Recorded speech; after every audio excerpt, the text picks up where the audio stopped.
Hello student, welcome back to my channel. आजच्या या व्हिडिओमध्ये मी तुम्हाला सायन्स या विषयाबद्दल सांगणार आहे. सायन्स हा विषय मोठा आहे, पण MPSCला संपूर्ण पुस्तक नको असतं, त्यांना हवं असतं योग्य कॉन्सेप्ट. म्हणूनच आजच्या या व्हिडिओमध्ये आपण सायन्समधील असे टॉपिक पाहणार आहोत ज्यांच्यावर सातत्याने प्रश्न विचारले जातात आणि जे तुमच्या तयारीला योग्य दिशा देऊ शकतात. त्यामुळे आजचा हा व्हिडिओ शेवटपर्यंत बघा. सायन्स या विषयामध्ये कंबाईन ग्रुप बी आणि ग्रुप सीसाठी आपल्याला 15 मार्काला प्रश्न विचारले जातात. बायोलॉजी या टॉपिकमध्ये आपल्याला झुलॉजी, बॉटनी आणि हायजीन या टॉपिकवर जवळपास 9 मार्कांसाठी प्रश्न विचारले जातात. त्यानंतर पुढचा जो टॉपिक आहे त्यात आपल्याला केमिस्ट्री आणि फिजिक्स असतं. केमिस्ट्री आणि फिजिक्समध्ये आपल्याला 6 मार्क्सला प्रश्न विचारले जातात, म्हणजे फिजिक्समध्ये 3 मार्क्सला आणि केमिस्ट्रीमध्ये 3 मार्क्सला प्रश्न विचारले जातात. असं टोटल आपल्याला 15 मार्कांना प्रश्न विचारले जातात कंबाईन ग्रुप बी आणि ग्रुप सीसाठी. त्यानंतर आपण आता 1 बाय 1 बघूयात की कोणत्या चॅप्टरवर आयोगाचा जास्त भर असतो आणि प्रश्न कसे विचारले जातात आणि त्या टॉपिकमधले आपल्याला कोणते महत्त्वाचे मुद्दे करायचे आहेत ते मी तुम्हाला सांगते. तर बायोलॉजीमध्ये सर्वात पहिला जो चॅप्टर आहे तो म्हणजे मानवी रक्ताभिसरण संस्था. आता या चॅप्टरमध्ये आपल्याला काय करायचं आहे की त्याचे टाईप्स कोणते आहेत, रक्ताभिसरण संस्थेचे टाईप कोणते आहेत, ओपन आहे की क्लोज आहे, ती कोणत्या प्राण्यांमध्ये कोणती रक्ताभिसरण संस्था आढळते ते बघायचं आहे आपल्याला. त्यानंतर धमनी आणि शिरांमधील फरक, ज्याला आपण इंग्लिशमध्ये आर्टरी आणि वेन्स म्हणतो, त्यामधील आपल्याला डिफरन्स बघायचा आहे. त्यानंतर ब्लड कॉम्पोनंट जे असतात, जसं की RBC असते, WBC, प्लेटलेट, प्लाझ्मा, याबद्दल आपल्याला वाचायचं आहे. तसेच लिम्फॅटिक सिस्टीमबद्दल, म्हणजेच आपण त्याला लसिका संस्था असं देखील म्हणतो, त्याबद्दल देखील वाचायचं आहे. आणि त्यातील मोस्ट इम्पॉर्टंट पॉईंट म्हणजे ह्युमन हार्टबद्दल आपल्याला वाचायचं आहे. ह्युमन हार्टचे जे आपल्याला काही 4 चेंबर आहेत त्या चेंबरबद्दल आपल्याला वाचायचं आहे. तसेच ह्युमन हार्ट बीट कसं करतं, त्यानंतर हृदयातील झडपे आणि त्यांची ठिकाणे कोणती आहेत ते वाचायचं आहे. एसे नोट्सबद्दल वाचायचं आहे आणि त्याच्या कार्याबद्दल वाचायचं आहे. अशा प्रकारे मानवी रक्ताभिसरण संस्था या चॅप्टरमधले मी तुम्हाला जे काही इम्पॉर्टंट मुद्दे आहेत परीक्षेच्या दृष्टीने ते सांगितले आहेत. त्यानंतर आपला दुसरा जो चॅप्टर आहे तो म्हणजे श्वसन संस्था, उत्सर्जन संस्था आणि पचन संस्था. तर 1 बाय 1 आपण बघूयात. आता श्वसन संस्थेमध्ये आपल्याला श्वसनाचे प्रकार कोणते आहेत, त्याचे टप्पे कोणते आहेत आणि घटक कोणते आहेत, श्वसनासंबंधी संज्ञा काय आहे, त्यात कोणत्या प्राण्यात कोणते रेस्पिरेटरी पिगमेंट आढळते. फॉर एक्झाम्पल हिमोग्लोबिन हे मानवामध्ये आढळते, तसेच मेंढक, मासे यांमधील देखील आढळते. तर त्यात लोह हे प्रेझेंट असतं. अशा प्रकारे जो चार्ट आहे, चार्ट बेसिसवर त्याचा अभ्यास करायचा आहे तुम्हाला. सचिन बस्के सरांचं बुक मी तुम्हाला सांगितलेलं आहे, त्या बुकमध्ये डिटेलमध्ये हे सर्व आपल्याला टॉपिक त्याचे कवर होऊन जातात. त्यामधून आपल्याला अतिशय अभ्यास आपला सोपा होतो. तर त्यामधून तुम्हाला हे चार्ट बेसिसवर अभ्यास करायचा आहे.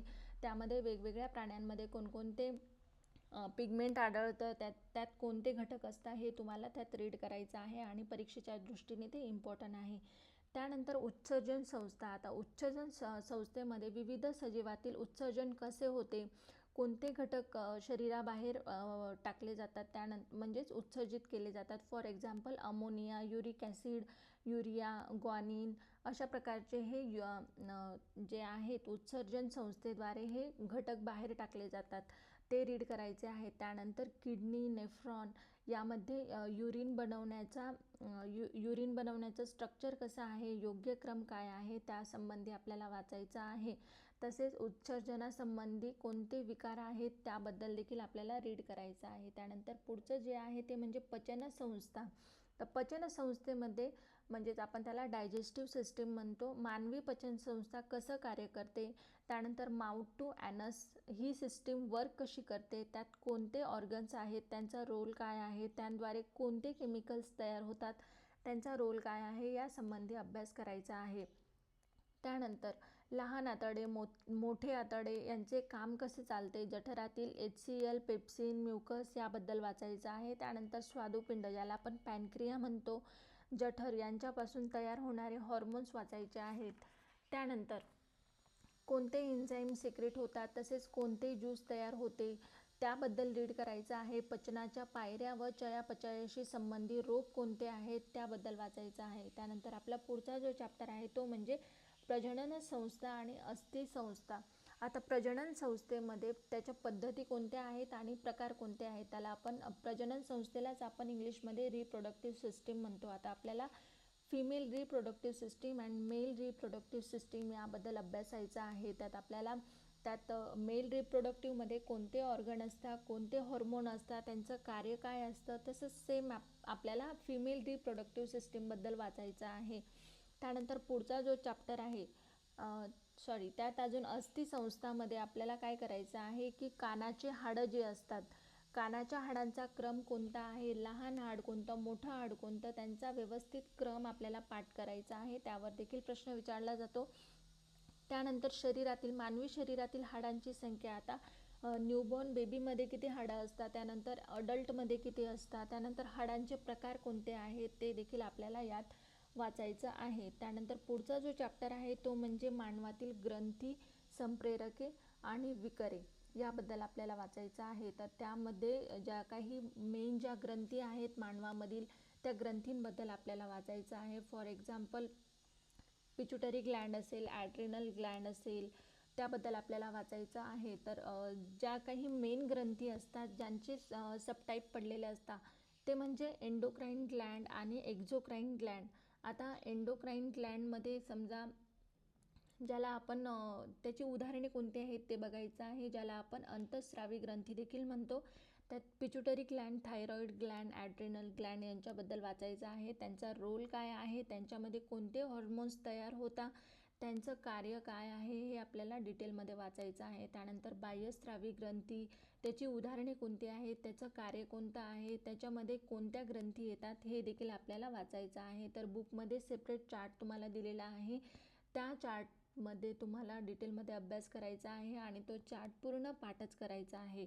त्यानंतर आपला पुढचा जो चॅप्टर आहे तो म्हणजे वनस्पतींमधील समन्वय.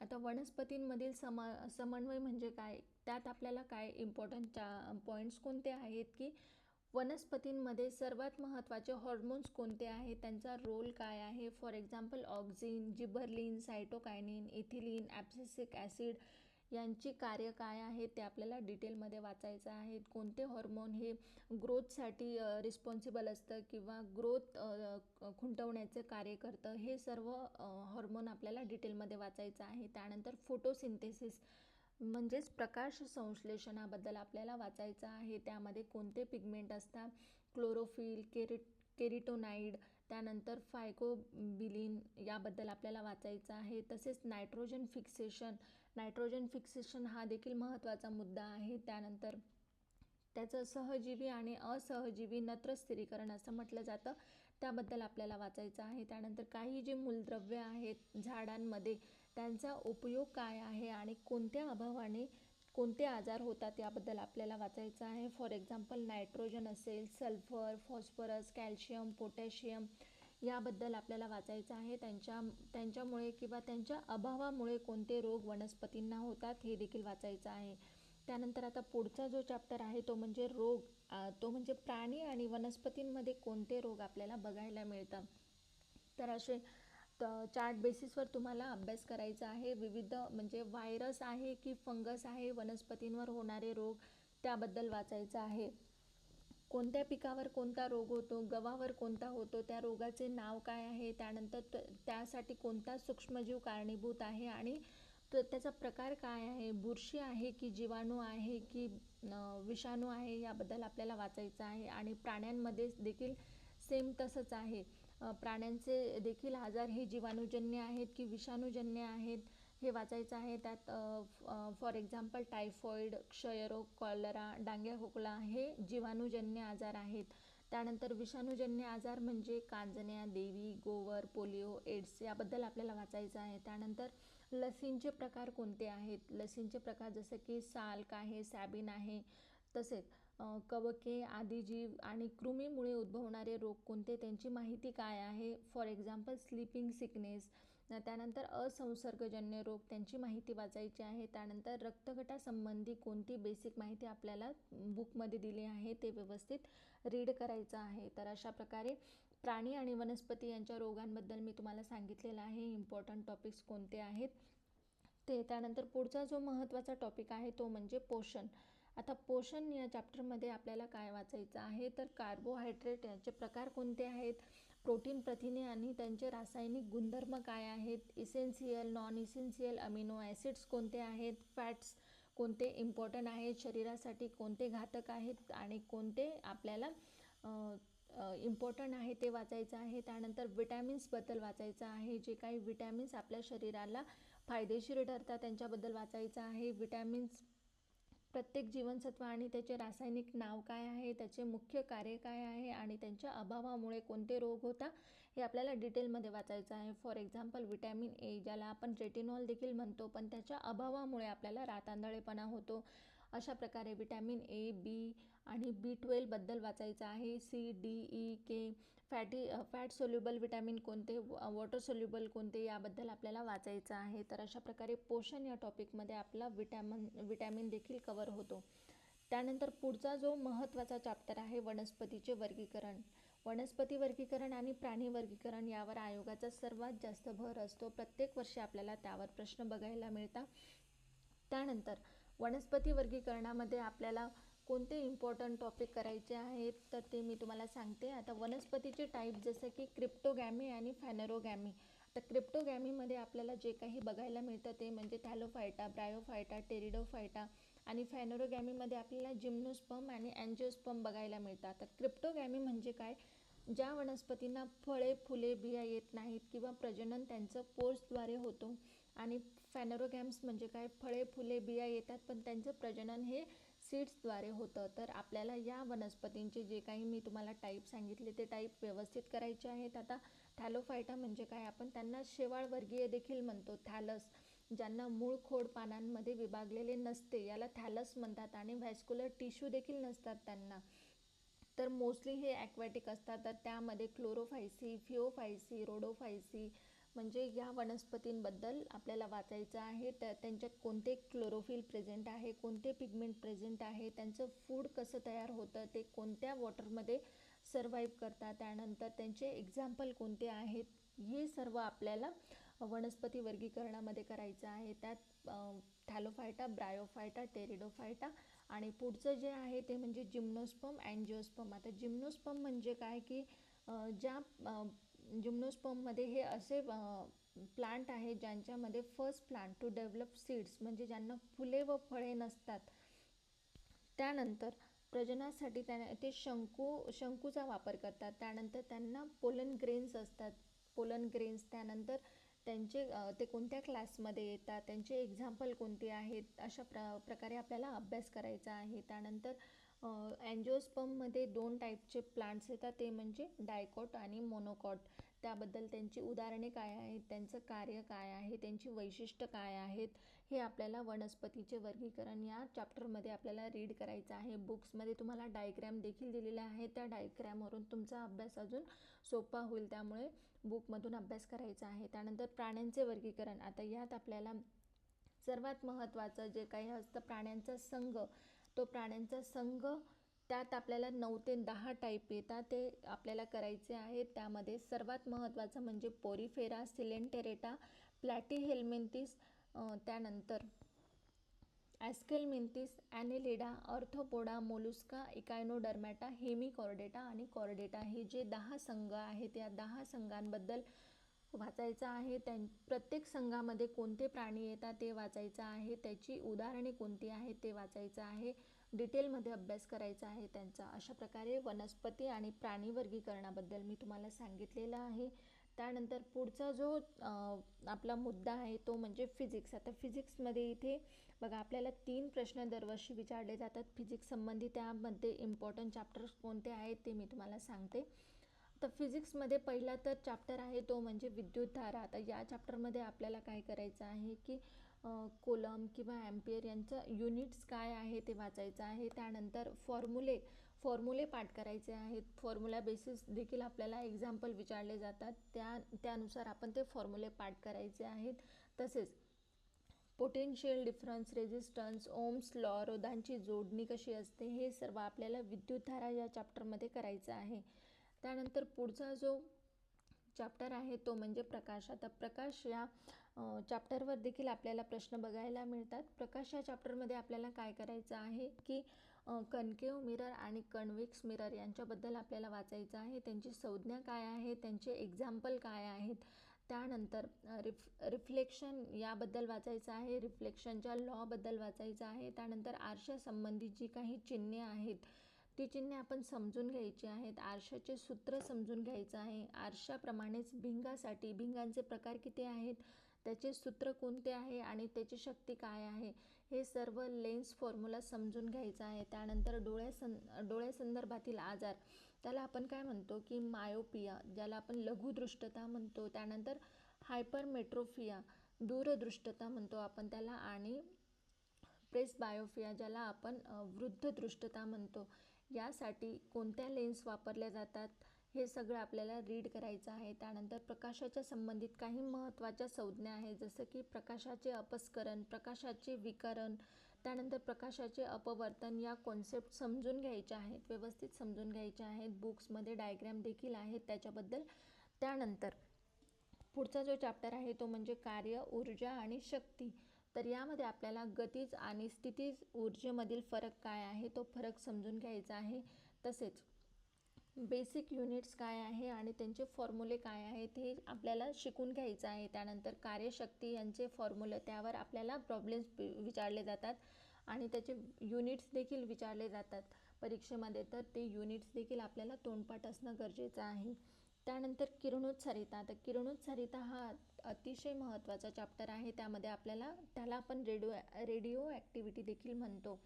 तर त्यात अल्फा, बीटा, गॅमा या किरणांबद्दल आपल्याला विचारले जाते. त्यांची वैशिष्ट्य काय आहेत ते देखील विचारलं जातं. त्यानंतर radio active decay, half life period, formula and problems, nuclear fission, ज्याला आपण केंद्रकीय विखंडन, आणि न्यूक्लिअर फ्युजन, त्यालाच आपण केंद्रीय सम्मेलन देखील म्हणतो. त्यामधील फरक काय आहे हा फरक जाणून घ्यायचा आहे.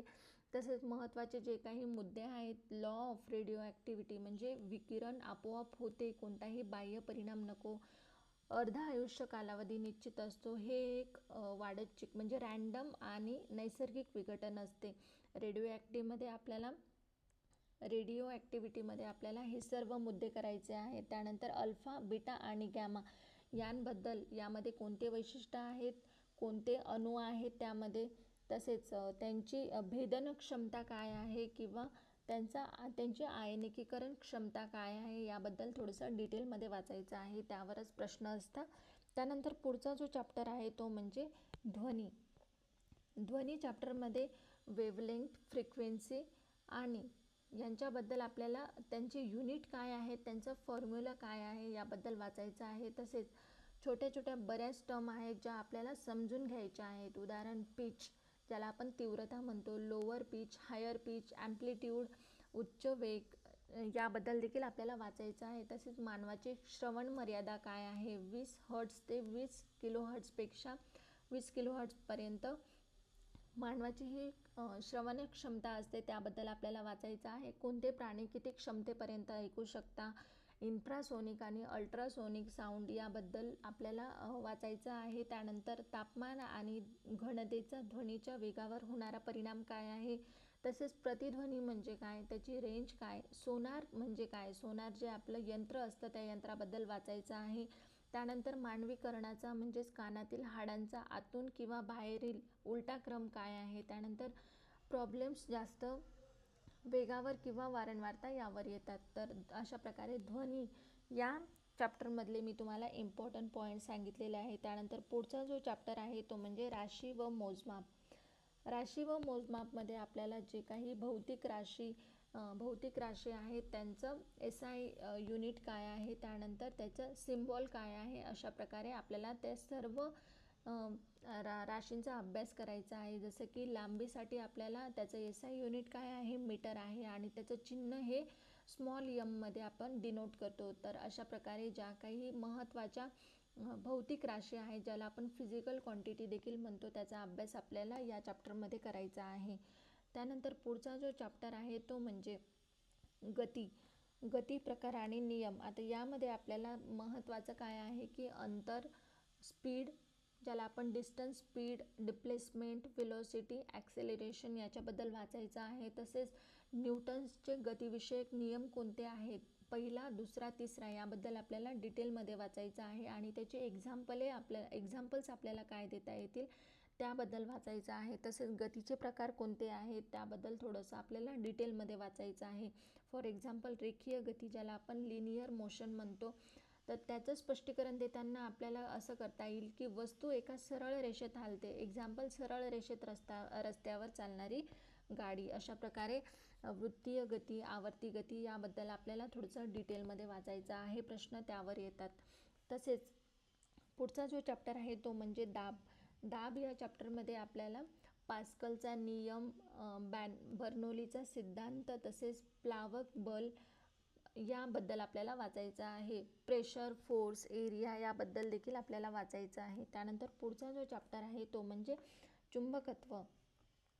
चुंबकत्व हा देखील महत्त्वाचा चॅप्टर आहे. त्यात आपल्याला चुंबकाचे प्रकार आणि चुंबकीय क्षेत्र म्हणजेच आपण ज्याला मॅग्नेटिक फील्ड म्हणतो त्याबद्दल वाचायचं आहे. चुंबकाचे वर्गीकरण कोणत्या प्रकारचे आहे, जसं की डायमॅग्नेटिक, पॅरामॅग्नेटिक, फेरोमॅग्नेटिक याबद्दल आपल्याला डिटेलमध्ये वाचायचं आहे. तसेच विद्युत धारेचा चुंबकीय परिणाम काय होतो, तसेच विद्युत चुंबकीय प्रवर्तन, त्यानंतर एडी करंट काय असतं याबद्दल आपल्याला वाचायचं आहे.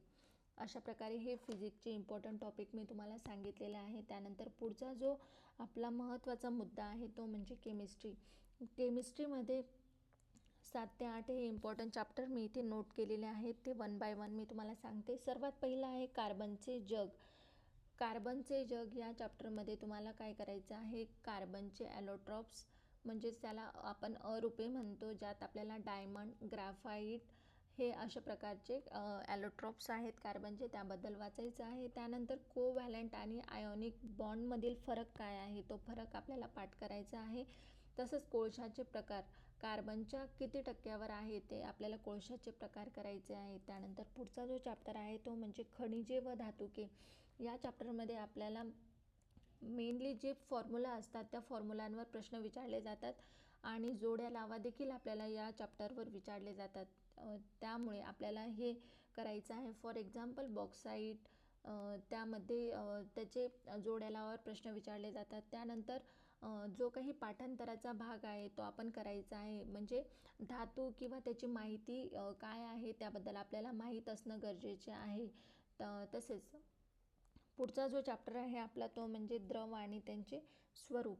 आता द्रव आणि यांचे स्वरूप, त्यामध्ये आपल्याला काय करायचं आहे, बॉयल्स लॉ, चार्ल्स लॉ हे आपले गॅसेसचे लॉज आहेत त्याबद्दल कन्सेप्ट आपल्याला माहीत पाहिजे त्या, आणि डेफिनेशन देखील इम्पॉर्टंट आहेत.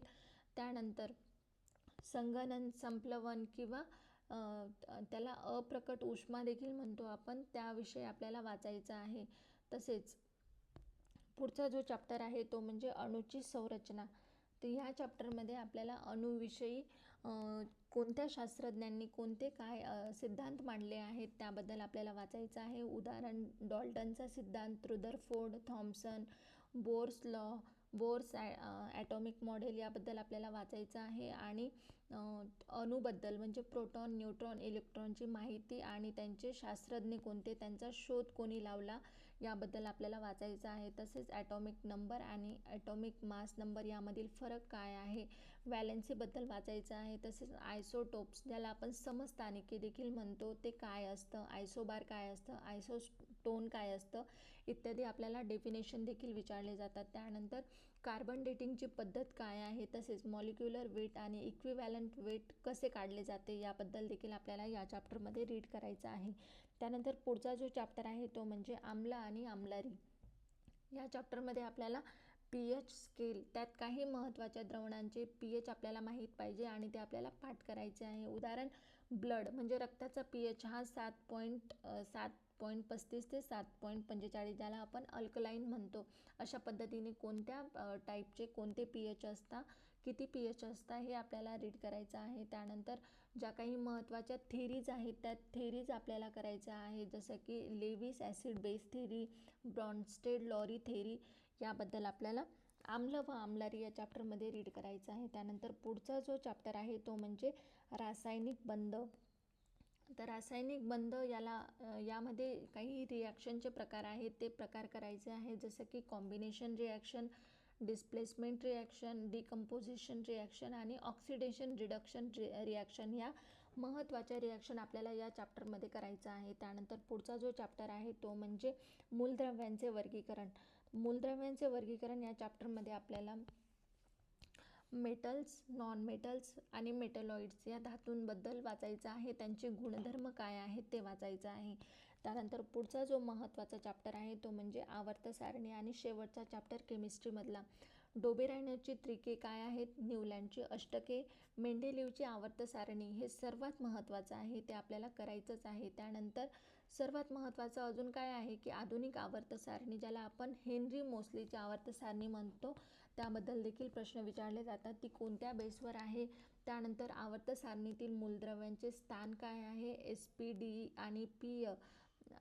डी आणि पी या खंडांबद्दल आपल्याला वाचायचं आहे. तर अशा प्रकारे मी तुम्हाला सायन्स या विषयाबद्दल इम्पॉर्टंट टॉपिक सांगितलेले आहेत. पुढचा जो आपला विषय आहे तो म्हणजे करंटबद्दल आपण पुढच्या व्हिडिओमध्ये पाहणार आहोत. तर अशा प्रकारे सायन्स या विषयाचे इम्पॉर्टंट टॉपिक तुम्हाला करायचे आहेत. मी जे हे तुम्हाला पॉईंट सांगितलेले आहे ते तुम्ही बुक समोर ठेवून प्रत्येक पॉईंटसमोर तुम्ही टिक मार्क करायची आहे आणि तशा पद्धतीने अभ्यास करायचा आहे. तर पुढच्या व्हिडिओमध्ये मी तुम्हाला करंट याबद्दल सांगणार आहे. त्यासाठी चॅनलला सबस्क्राईब करा आणि व्हिडिओला लाईक करा. थँक्यू.